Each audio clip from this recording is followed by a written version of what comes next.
2024 సార్వత్రిక ఎన్నికల ఫలితాలు కర్నూలు జిల్లాలోని కుటుంబ రాజకీయాలను పలు మలుపులు తిప్పాయి. కొన్ని కుటుంబాలు రాజకీయంగా బలోపేతమైతే మరికొన్ని మాత్రం కోలుకోలేని దెబ్బతిన్నాయి. ఇంతకు ఆ కుటుంబాలేవి? Let's watch. ఉమ్మడి కర్నూలు జిల్లాలో తరతరాల నుంచి కుటుంబ రాజకీయాలు నడుస్తున్నాయి. రాజకీయ నేపథ్యమున్న ఆ కుటుంబాలు అనేక ఎత్తుపల్లాల్ని చవిచూశాయి.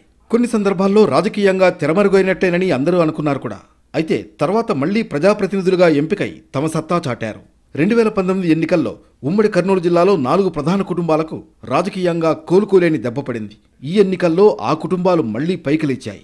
అయితే మరికొన్ని కుటుంబాలు అధికారానికి దూరమయ్యాయి. ఉమ్మడి కర్నూలు జిల్లాలో కోట్ల, కేఈ, ఎస్వి, భూమా, గంగుల, బైరెడ్డి, కాటసాని, శిల్ప, టీజీ, గౌరు వంటి రాజకీయ నేపథ్యమున్న కుటుంబాలున్నాయి. ఆ ఇంటి పేరు చెప్పగానే ఇట్టే వాళ్ళెవరో చెప్పగలిగేంత పాపులర్.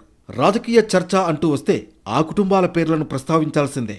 2019 ఎన్నికల్లో కోట్ల సూర్యప్రకాష్ రెడ్డి, కోట్ల సుజాత, కేఈ కృష్ణమూర్తి తనయుడు శ్యాంబాబు, మాజీ మంత్రి భూమా అఖిల, భూమా బ్రహ్మానందరెడ్డి, టీజీ వెంకటేష్ తనయుడు టీజీ భరత్, గౌరు చరిత ఓటమి పాలయ్యారు. 2012లో టీడీపీ నుంచి బయటకొచ్చిన తర్వాత బైరెడ్డి రాజశేఖర రెడ్డి కుటుంబానికి తగిన ప్రాధాన్యత లేకుండా పోయింది.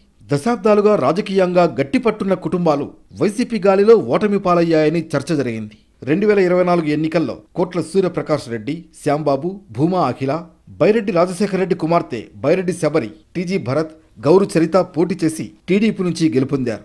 తిరిగి ఈ కుటుంబాలకు రాజకీయ ప్రాధాన్యత పెరిగింది.